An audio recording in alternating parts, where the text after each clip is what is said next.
Greetings and welcome. Thank you for joining us today for the beginning of our second week of this year's HIV Prevention and Education Virtual Summit. My name is Kyle Shavasta, and I am the Public Programs Manager here at the Community Health Training Alliance, an education and training program at Philadelphia Fight Community Health Centers. Last week, we discussed barriers to care as it pertained to language, stigma, and HIV cure research. This week, we have a lot of pertinent topics in store for you as well. Now, before I introduce today's topic and speaker, I just want to go over a few brief house rules. The chat is currently disabled. If you have any questions, please place them in the Q&A box below. We will facilitate all questions at the end of today's presentation. Today's presentation is being recorded, and you can view this and all other presentations on our YouTube channel. Once the webinar is completed, you'll be prompted to take a very brief survey. Please just click the link and let us know how we're doing. With that said, I am pleased to introduce today's topic and speaker. With us today, we have Carrie Miley. Carrie joins us from the Health Equity Advancement Lab, HEAL, at Drexel University's Dornsife School of Public Health. Today, she will be discussing PrEP modality preferences among women who inject drugs in Philadelphia. Carrie, thank you so much for being with us today. And with that, the floor is yours.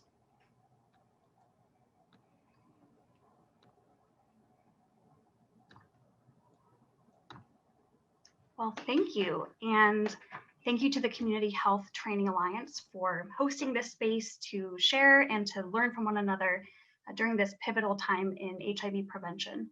As mentioned, I've had the pleasure of working as a research fellow alongside Dr. Alexis Roth's Health Equity Advancement Lab at Drexel University's Dornsife School of Public Health. And it's lovely to be here with each of you today to discuss the findings from my team's recent study on PrEP preferences among women who inject drugs in Philadelphia. But before I jump right into our study and our findings today, we'll talk a bit about PrEP more generally and why it's particularly important for women and women who inject.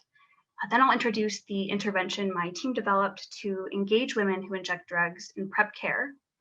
And then finally, we'll wrap things up with a discussion about how we can start to prepare to apply these findings on PrEP modality preferences in a way that ensures equity and autonomy.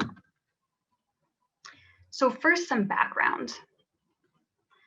As we know, injecting drugs is one common way that HIV is transmitted between people when a person reuses a syringe or other injection equipment that has previously been used by a person living with HIV. And the population of people who inject drugs in the United States is substantial. Right now, there are nearly 6.5 million people in the US who have injected drugs in their lifetime. And a disproportionate number of these are living with HIV. People who inject drugs represent 3% of the US population, but in recent years, they made up 6% of all new HIV infections. And most strikingly, people who inject drugs made up 36% of all cumulative AIDS deaths. So here we have a chart of new HIV cases in Philadelphia from 2007 to 2017. And the gray line on the bottom represents new HIV cases where injection drug use was the source of transmission. And as you can see, those rates have become fairly stable over this time in Philadelphia and also nationwide. However, starting right around 2016, there have been recent HIV outbreaks and clusters in cities across the US, which are happening primarily in areas with drug markets where fentanyl or meth have either replaced heroin or have become a more common drug that people are injecting. And one reason for this is because compared to heroin, fentanyl's effects stay in the body for a much shorter period of time. So as a result, people who inject drugs often inject fentanyl more times per day than they would use heroin. And with more injections per day come more opportunities per day for HIV to be transmitted between people. So in cities across the country with illicit fentanyl markets that are similar to that of Philadelphia, where our study took place, there's been this looming possibility of an HIV outbreak among people who inject drugs. And unfortunately, HIV cases among people who inject drugs have been on the rise in Philadelphia since 2016, which we can see by this chart, courtesy of the Philadelphia Department of Public Health. And cases among people who inject drugs are represented by this middle line in blue. In 2016, there were 33 new HIV cases among people who inject drugs. And by 2019, this had jumped to 83 new cases. Then more specifically, within the population of people who inject drugs, women who inject drugs face important gender-based disparities. Even though only 30% of all people who inject drugs in the US are female, women who inject drugs represented 41% of all new HIV cases among people who inject drugs. And without immediate interventions, it's projected that 1 out of every 23 women who inject drugs will acquire HIV in their lifetime.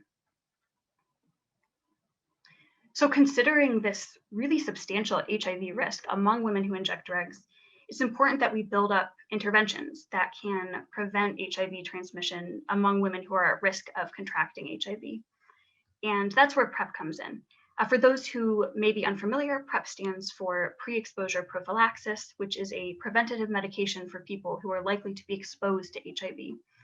And so long as PrEP is taken as prescribed before HIV exposure, PrEP can effectively prevent HIV from multiplying in a person's body if they are exposed to HIV, be it through sex or through sharing injection equipment. And so that makes PrEP a great option for anyone who injects drugs, but there are some specific benefits that make it a really valuable preventative tool for women. Compared to men, there are some really salient social factors that put women who inject drugs at a greater risk of contracting HIV. Some women who inject drugs are in transactional sexual relationships or romantic partnerships where they have a limited ability to negotiate for HIV prevention, including things like condom use or using new syringes that their partner hasn't already used. And this is because when it comes to women's romantic relationships, condomless sex and syringe sharing can often be seen as ways to show intimacy and trust. And similar risks are at play when it comes to transactional sex. Because injection drug use is a very stigmatized behavior, that bars women who inject drugs from a lot of formal employment opportunities. And so sex work is a common form of income among women who inject drugs. And sex work presents yet another dynamic where women may not have agency to negotiate condom use and might also be exposed to additional HIV risks like sexual assault. And this creates a situation where women often need to depend on other people to provide HIV prevention for them. And so PrEP is really powerful in this regard because women themselves can control their own PrEP use and they have the ability to use PrEP on their own terms. And if they need to, they can use PrEP discreetly without others knowing.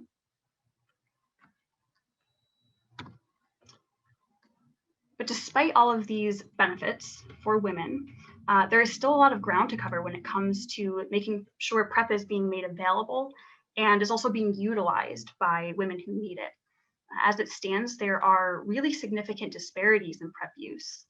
According to a CDC study, of everyone who filled a PrEP prescription in the US in 2016, only 4.7% were women. And there's some reasons that might be. Among women who inject drugs specifically, there are a host of barriers that make it more difficult for women to access PrEP. And these barriers also intersect with race-based and class-based disparities. Among women who inject drugs, there are high rates of housing instability and untreated psychiatric disorders, which can make it difficult for women to navigate the healthcare system on their own and ask for PrEP. Some women who inject drugs are uninsured, and among those who are insured, there are still barriers related to stigma and policing. Because injection drug use and its frequent overlap with transactional sex, because these are illegal behaviors in the United States, the possibility of legal or social consequences can be a real deterrent for women who would benefit from PrEP, but might be fearful of consequences if they disclose their behaviors to a medical provider. And then finally, there's also limited PrEP knowledge among women who inject drugs. It's certainly difficult to know to ask for PrEP if you haven't heard of it. And so all of this said, women who inject drugs are really at the crosshairs of overlapping HIV risks and also a number of intersecting disparities in linkage to PrEP care. And then one final visual here to drive home how these disparities impact people who inject drugs here in Philadelphia. Among Philadelphians who inject drugs, only 40% were aware of PrEP in 2018, and less than 3% had ever used PrEP. And so all of this was the foundation and the reasoning for designing Project Sexual Health Equity, or Project SHE. In response to this need to improve PrEP use among women who inject drugs, and with our understanding of the barriers to accessing PrEP that women who inject drugs face, my research team developed a PrEP clinic specifically for women who inject drugs, nested right within Prevention Point Philadelphia, which is a harm reduction center that serves Philadelphians who inject drugs. And my team recruited women who inject drugs who were HIV negative and who were not already taking PrEP. And we enrolled 100 participants into our study where women were offered PrEP prescriptions by clinicians right at the in-house PrEP clinic.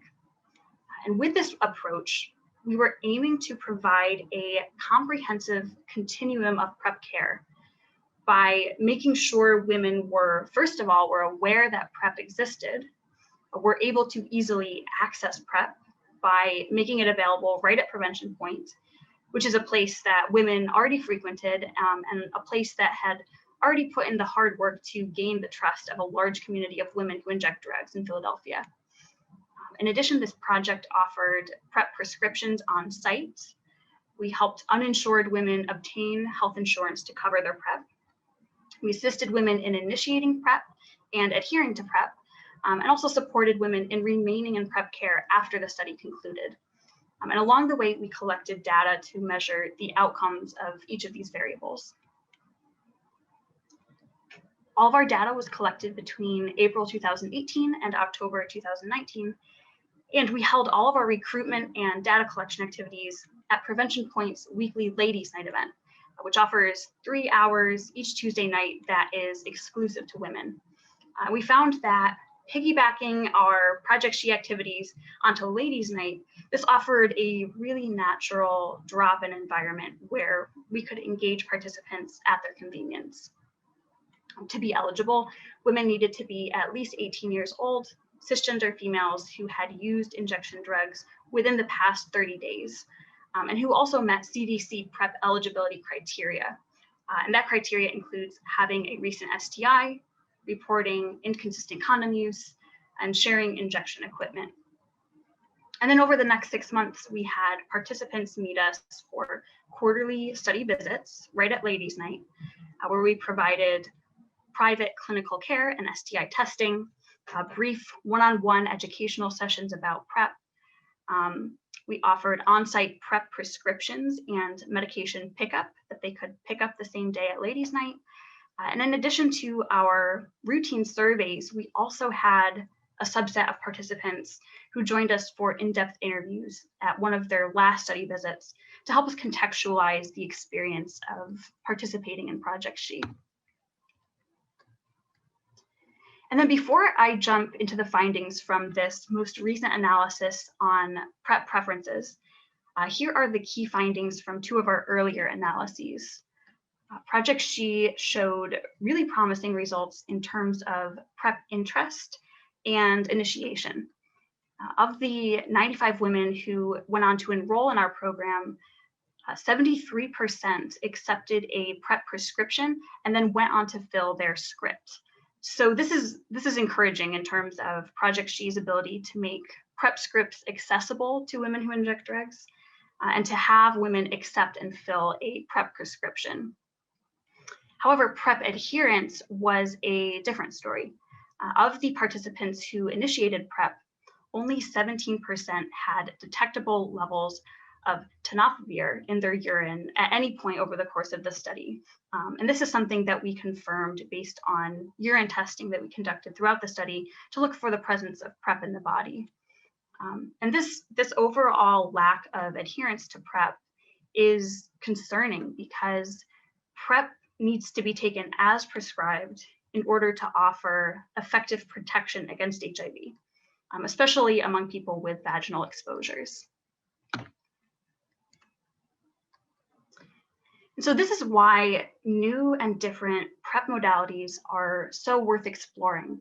Right now, PrEP is only available in the US in the form of a daily oral pill, which is the type of PrEP that we provided our study participants.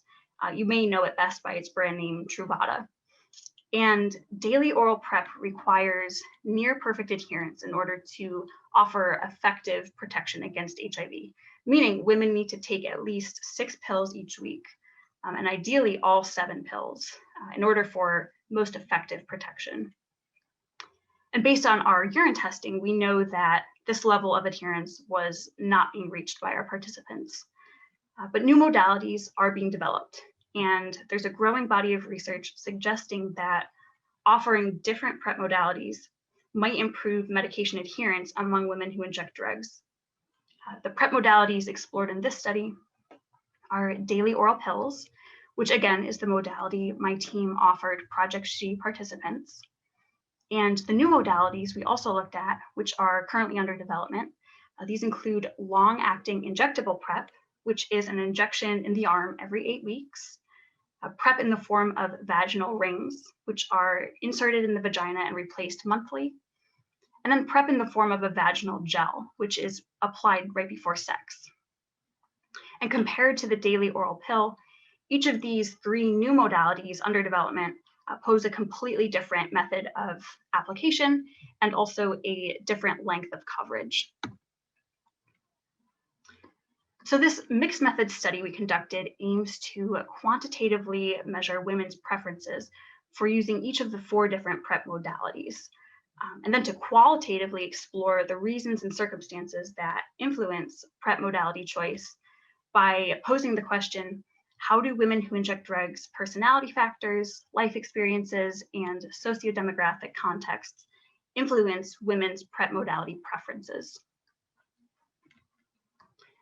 So during the first baseline study visit, we conducted a survey questionnaire among our full study sample, and women were asked to rank the 4 PrEP modalities in order of their preference, and then to provide the main reason why this was their first choice modality ranking. And these preference rankings were our primary outcomes of interest in this study, but we also used the baseline survey to capture women's behaviors, such as injection frequency and transactional sex, as well as demographics like housing status, circumstances or experiences like partner violence, sexual assault, things that might be relevant to HIV and PrEP modality choice. And then finally, we also captured women's beliefs about PrEP and their perceived personal HIV risk. Then qualitative data was collected through in-depth, semi-structured interviews with a sample of 12 participants who had all initiated PrEP. And my team asked interviewees to describe their general experience using daily oral PrEP, and then also asked open-ended questions to elicit information on their PrEP modality preferences and the ways beliefs, personalities, circumstances might influence their modality choices.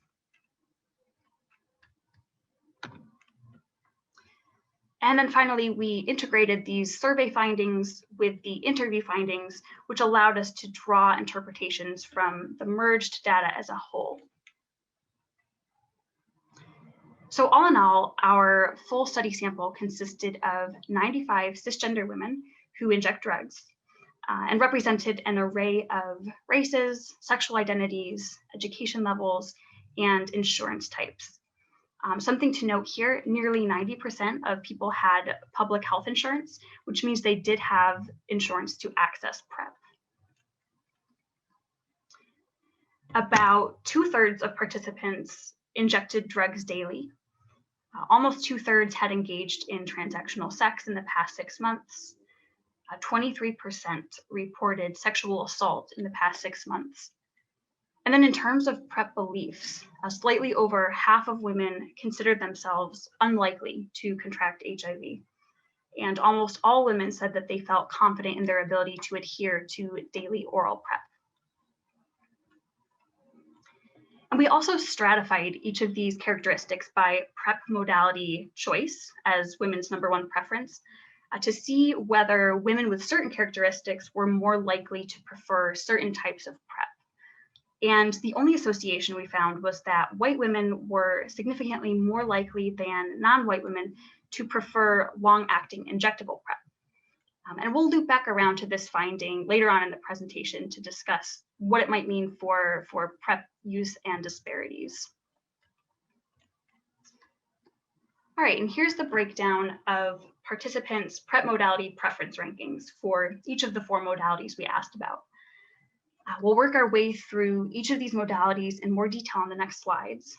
But as you can see, daily oral pills, which is in blue here, these were most frequently ranked as the #1 preferred modality. And that was followed by long-acting injectable PrEP, which is the bar in red, then the vaginal ring in green, and lastly, only one participant preferred the vaginal gel. And since so few people preferred the vaginal ring and the vaginal gel, I collapsed these into one category of vaginal modalities for the remaining analyses. So daily oral pills were the most popular among participants, with 56% of participants ranking pills as their first choice modality. And among participants who ranked pills as #1, ease of use emerged as a theme. In surveys, 62% of participants said that they preferred daily pills because of ease of use. Some participants said that they found it simple to take a pill every day, which is a feeling highlighted by this participant's quote. And I'll invite you to please read this quote for yourself before I advance to the next slide.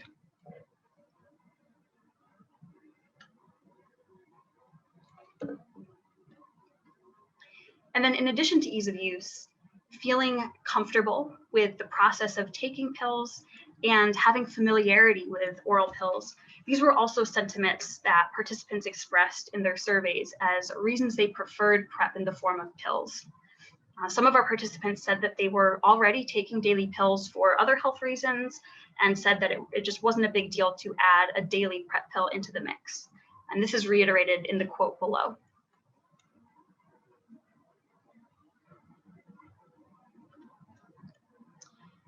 However, while a slight majority of participants said that they preferred daily oral PrEP to the other modalities, nearly half of participants did not rank pills as their first choice. And those who did not rank daily oral pills as their preferred modality told us that factors like forgetfulness and instability related to homelessness or drug use, these were things that made it very difficult to take daily oral PrEP pills every single day. And I'll invite you to read this participant's narrative around her forgetfulness and drug use.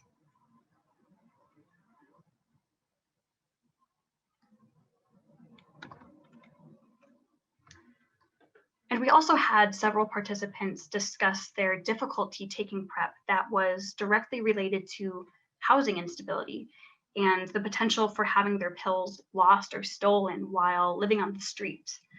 I'll invite you to please read this participant's experience about using PrEP while she was homeless.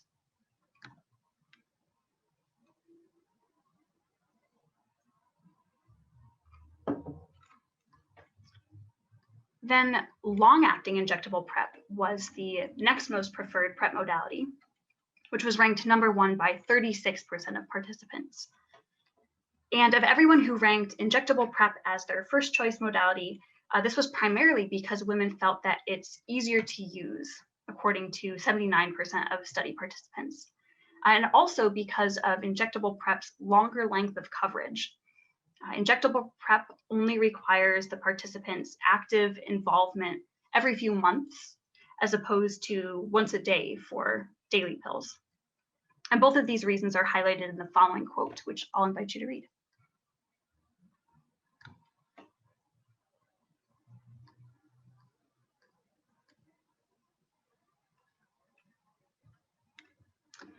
However, even though many participants felt that long-acting injectable PrEP had advantages over daily pills, there were a number of participants who did not rank long-acting injectable PrEP as number one and who were not willing to use injectable PrEP. And in qualitative interviews, some participants explained that this was due to a discomfort or an aversion to shots or needles. And I'll invite you to read the quote below, which explains this sentiment.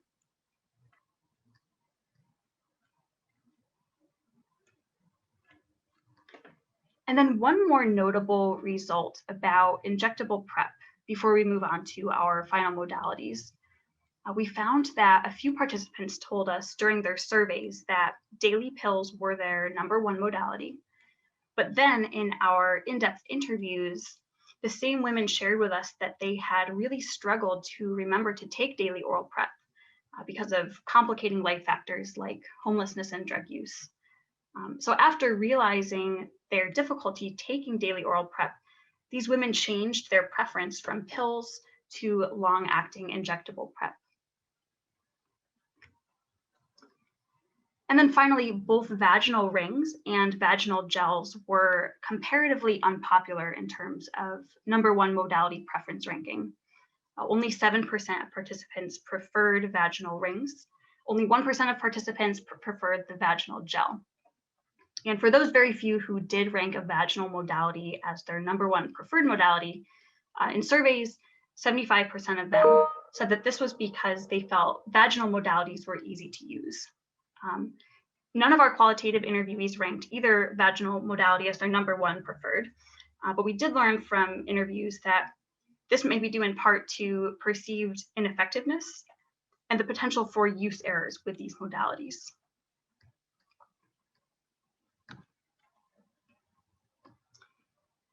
So before we jump into a discussion of the main findings of this study and the ways we can think about applying these findings, it's important that we consider some of the limitations.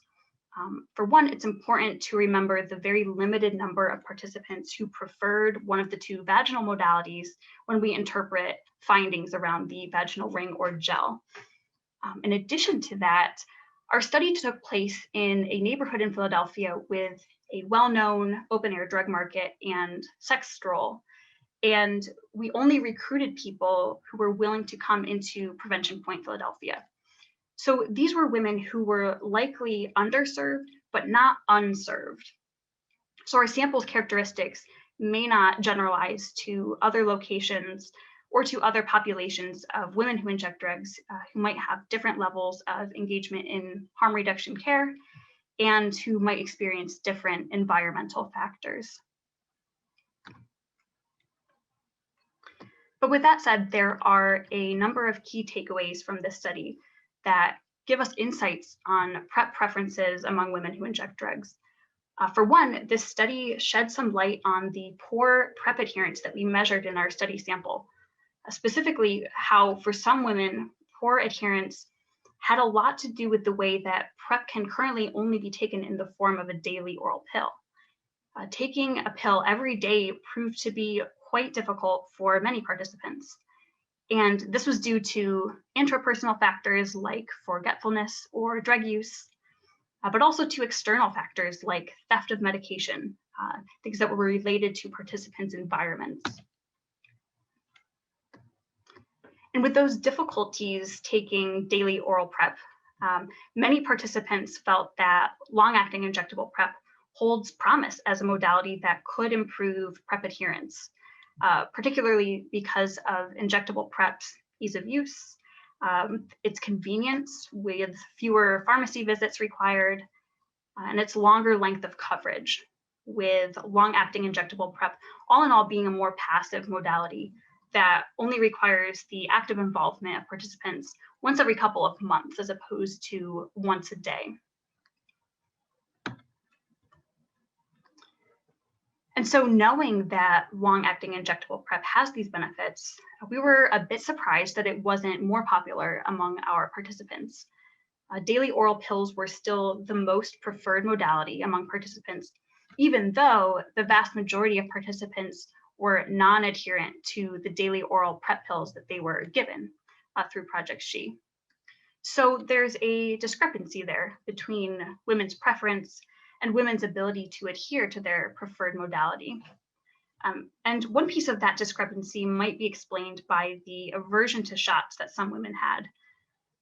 Some of our participants didn't like needles, and this has actually been a fairly common finding in other studies that engage people who inject drugs. Other authors have found that for people who inject drugs or for people who are in recovery, needles can be triggering. So that may be at least a piece of the reason that long-acting injectable PrEP wasn't more popular. And another big reason might be found in the fact that our participants had little or no experience taking PrEP prior to this project. And therefore, they didn't realize how challenging it could be to take pills every single day. And this is a theme that we saw in a few of our participants who did ultimately change their preferred modality from pills to injectable PrEP after they realized how challenging it was to take daily pills. And then one other finding that was relevant in some of our prior analyses is around women's perceived HIV risk. Many women felt that they were only at risk of contracting HIV during specific periods in their life where they are particularly exposed to HIV. And then they feel that their HIV risk subsides during other periods where they maybe aren't sharing needles or are no longer engaging in sex work. And so with this, it's true that daily oral pills do offer more flexibility than longer acting modalities because you can easily just stop taking PrEP pills if you decide you are no longer at risk for HIV.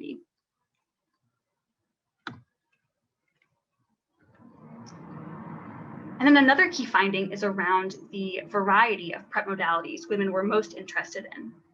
For each of the 4 modalities we asked women about, at least one woman ranked each modality as her #1 preferred form of PrEP. And we looked across the whole array of participant characteristics to see if women's PrEP preference was associated with certain characteristics like frequency of drug use, transactional sex, partner violence, homelessness, insurance status, etc. And the only statistically significant association that we found was around race. And we don't necessarily know if this is clinically meaningful, but white women in our sample were more likely than women of other races to prefer long-acting injectable PrEP. And so this is an interesting area that could warrant further study. There's a body of research by prior authors who found that due to past and current racism within US healthcare systems, women of color tend to have more medical mistrust than white women and are therefore more wary of being the first to try new medical interventions. So when it comes to preferences for different kinds of PrEP modalities that are under development and about to hit the market, especially if injectable PrEP does ultimately have favorable PrEP outcomes among women who inject drugs, this could potentially factor into the racial disparities around HIV outcomes in women. And so it really is an area that's worth exploring in future studies and in other settings as well. So as each of these new PrEP modalities seeks FDA approval and potentially becomes available in the US soon, these findings answer some questions about women who inject drugs and their views on PrEP modalities. But our findings also raise some important questions as well. In particular, when it comes to medications like PrEP that are really only effective in preventing HIV if the user adheres almost perfectly to the medication. Should PrEP providers push long-acting modalities on their patients in order to ensure patient adherence? And is this a more worthwhile cause than trying to honor modality preferences in the case of women who might not be interested in these longer acting modalities? Important things to consider with any new medication modality, but especially a medication that's being prescribed to marginalized populations. And luckily, we have prior research that has looked into these exact questions within different medical interventions. And contraception is one useful example that we can look to, because like current and future PrEP modalities, contraception has a number of options that include daily pills, and also include longer acting modalities like an implant or an intrauterine device for pregnancy prevention. And there is a long and ugly history of women who inject drugs, sex workers, and other vulnerable female populations experiencing unethical treatment around the provision of contraception, with a history of some medical providers disproportionately presenting women of color and low-income women with long-acting or permanent birth control measures, presented as their only recommended option or their only funded option, with even some examples of state-run programs giving women convicted of a crime the choice between long-acting contraception in the form of an implant or prison time. So choice certainly is in quotations there. So these are very extreme examples of instances where, by failing to offer women their full range of choices over their contraception modality, or even going as far as to coerce incarcerated women into long-acting pregnancy prevention, it may be true that adherence to these medications was achieved, but it came at the grave cost of denying marginalized women medical autonomy over their reproductive health, and also further destroying an already rocky trust in their providers. And this type of approach is very at odds with the harm reduction model that informs Prevention Point Philadelphia, where Project She's PrEP clinic was housed. Harm reduction, on the flip side, is about offering services that are committed to respecting individual autonomy. And one of the ways this is done is by offering participants accessible, transparent health education about a whole variety of health interventions, and then respecting participants' preferences for the type of intervention that works best for them and works best for their goals. And in a number of other studies, this element of honoring someone's modality preference, this has been found to have positive clinical outcomes across a number of treatments and across a number of healthcare settings. So for example, when it comes to birth control, researchers have found that offering marginalized women an array of contraception modalities and then honoring their preferences, this improved the continuation of contraceptive use, and also helped to build patient-provider trust. And then likewise, research around treatment for substance use disorder found that when providers match treatment plans to patients' individualized preferences, this also had positive clinical outcomes, which included increased treatment adherence. So offering choice does play an important role in medication adherence, and in other treatment outcomes when it comes to other medications used by women who inject drugs. And so it follows that perhaps offering PrEP choices and honoring women's PrEP preferences, this might also improve PrEP treatment outcomes. So with all of that being said, I have two main recommendations and take-home points. First is to honor women's PrEP preferences. The bottom line is that we learned that there wasn't a one-size-fits-all PrEP modality for all women who inject drugs. At least among our sample, there wasn't one specific modality that emerged as being ideal for all women. Instead, our findings indicate that there is more value in looking to offering women who inject drugs a choice between several modalities, in order to cater to individuals' unique needs. Second, there is important work to be done to support women who inject drugs in adhering to their preferred choice of PrEP modality. So if some women strongly prefer to use daily oral PrEP, even though they struggle to take PrEP pills every day, there are things that can be done to make sure women can successfully adhere. So for example, homelessness and theft emerged in our study as common reasons that women weren't able to adhere to their daily PrEP pills. So knowing that, then PrEP clinics might consider offering women a safe place to store pills.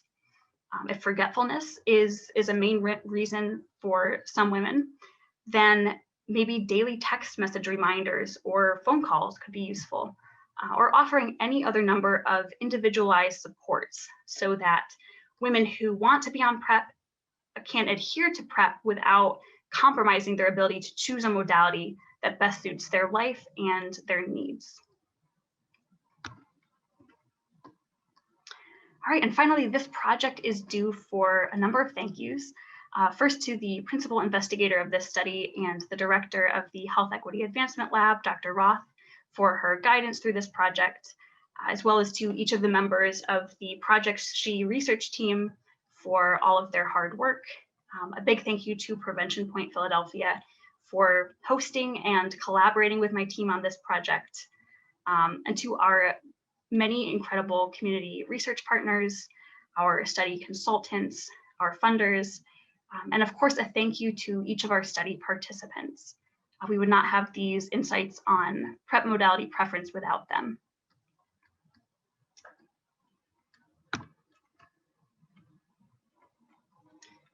All right, and then before I hand it over to Kyle for Q&A, I just wanted to quickly draw your attention to some additional resources for anyone who might be interested. I've included my team's website on the bottom of the slide here, where we have a number of free brochures and posters and other community-facing materials all about PrEP for women. And you're welcome to download each of those for free, and you can add your organization's logo to them. Also, in this presentation, I just briefly glossed over the results of some of my colleagues' earlier analyses around PrEP initiation and PrEP adherence among women who inject drugs.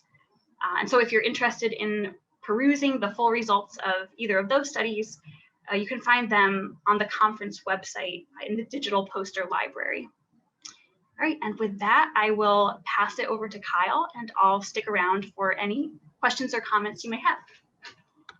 Carrie, thank you so much for that wonderful presentation, and thank you for plugging our research library. It's a really great way for folks to peruse the research in a lot of these presentations on their own time. So take advantage of that, everyone. And also, everyone, please take advantage of this time to ask any questions you may have. We have a really good two-parter from an audience member. They first ask, what was your team and the study's rationale behind focusing only on cisgender women? Yeah, that's a great question. One of the main reasons was around the comparative need. Compared to cisgendered women, transgender women as a population are much more knowledgeable about PrEP and have higher rates of PrEP use.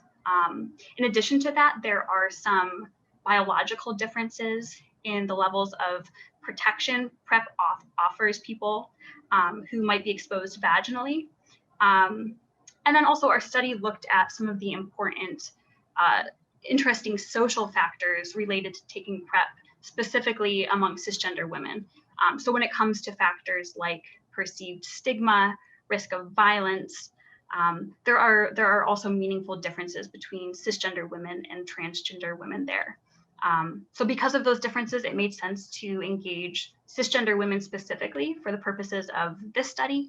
But that is not at all to say that PrEP initiatives like the PrEP clinic nested inside of Prevention Point Philadelphia can't also include and engage people of any sex and any gender. Wonderful, thank you. And they go on to ask, they state kind of problematizing funding sources. There's also limited funding for PrEP outreach for women, right? It seems like the majority of programs target Black and Brown MSM. What's your take on that? Yes, that is such a great point.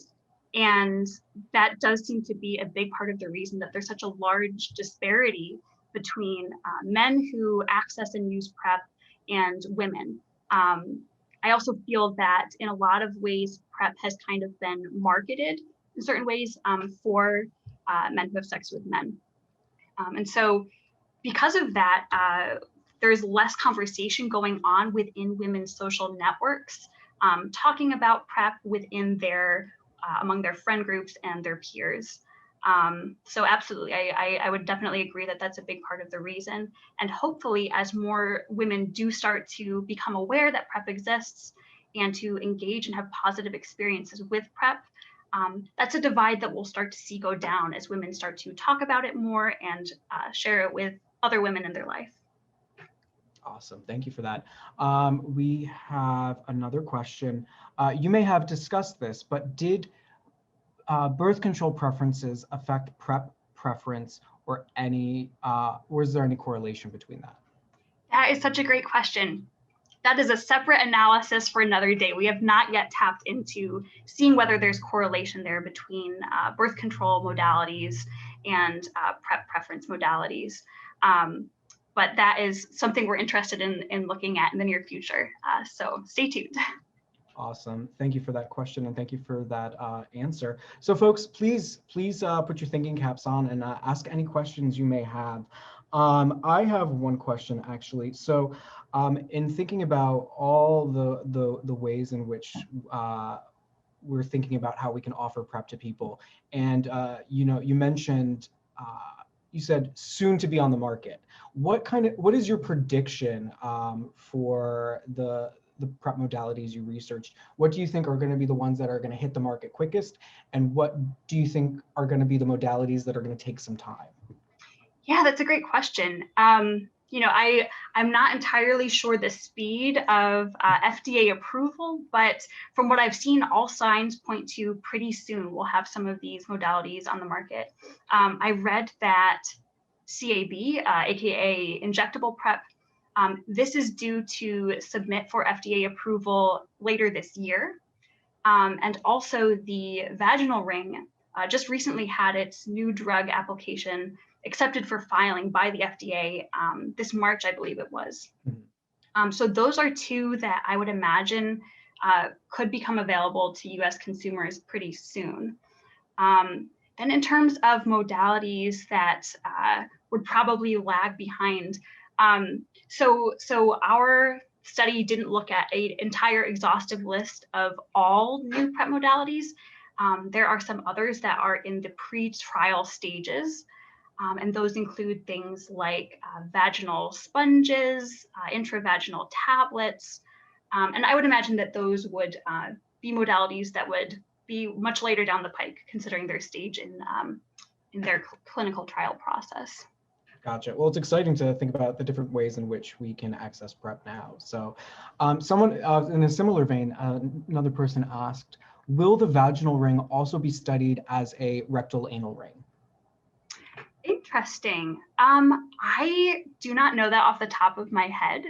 I know that there is interest in looking at a vaginal ring that also provides contraception. So it's being looked at as something that could have multi-purposes. That's interesting, though. I think that it's possible that could also have utility as a rectal ring. Wonderful. Thank you for that question. And I have another, while you folks, you all are doing wonderful and making my job easy by asking these great questions. I have a question around access and insurance. How do you imagine insurance may be a barrier to these different modalities? Yes, I'm glad you bring that up. So, PrEP is covered by insurance. So for women who have access to insurance, it is usually fairly simple to then access PrEP.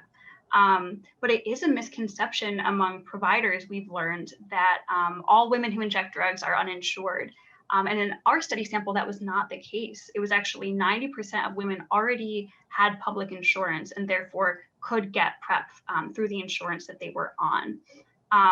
So that's very encouraging. But ideally for then the 10% who needed to be enrolled in insurance, ideally that could be something that could be offered as a referral system through, say, a PrEP clinic like Project She that has access to talented social workers who are able to help with that process.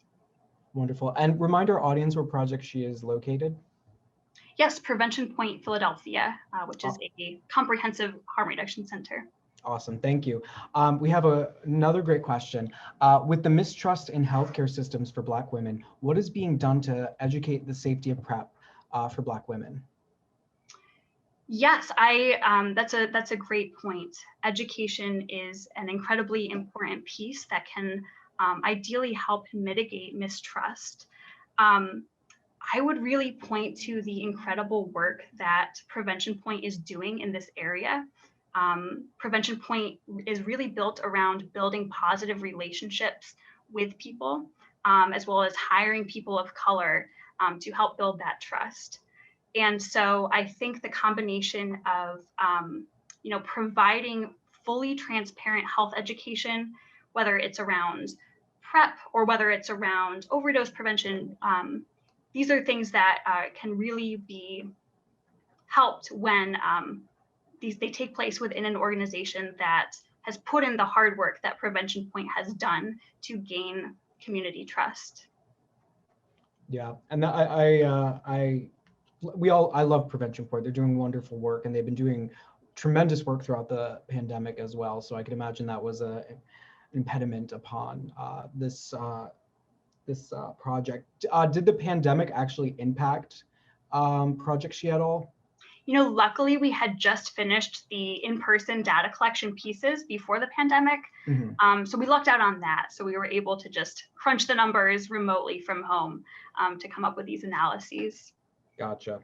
Yeah, and I'm gonna take this language, transparent health education. Yeah, that's really powerful stuff. So it doesn't look like we have any more questions at the moment.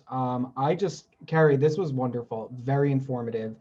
In my own naivete around the subject matter, I came into this with a lot of questions, and a lot of my questions were answered. So thank you for that. If there are no more questions from the audience, I just want to remind everyone that you can download more information around this study from our research poster library. So if you go to where you went to see the full schedule, in the sidebar there, you'll see research poster library. So you can just check that out there. Carrie, before I close out, do you have any final thoughts for our audience? Yeah, thank you, Kyle. I'll just leave us with this for the day. I remember the excitement when PrEP first became available in the US. It felt like this monumental moment for public health where there was finally this seemingly miraculous medication that could prevent HIV. And in so many ways, PrEP has lived up to that.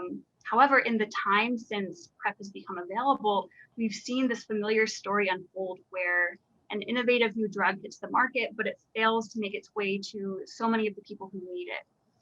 So when it comes to these new, longer acting PrEP modalities that will likely start to become available in the near future, they've garnered a lot of interest and they hold a lot of promise for improving PrEP outcomes and decreasing HIV rates. But I want to stress that developing and approving these really incredible preventative medications, this is still only part of the battle. The other huge piece lies in making sure these medications are accessible to women who inject drugs and other marginalized populations, and also identifying and eliminating the barriers that keep people from accessing and using PrEP. So that's really what I'd like to leave us with. With all the excitement that is bound to come from these new innovations in PrEP, let's make sure we're using that momentum to make sure that these medications are widely accessible. And with that, I thank you all so much for making the time to be here today and sharing the discussion. Awesome. Thank you, Carrie. And thank you to our audience members for sticking with us. We have another great presentation coming up Wednesday around inclusive and affirming language in care provision. Don't forget to check that out. Don't forget to take our survey at the end of this webinar. There'll be a link that you'll be prompted to click. And thank you to the audience for asking your wonderful questions, problematizing the work that we do, and really getting us to think and do the good work. So thank you, everyone. Thank you, Carrie. You all be well and take care of yourselves. Take care.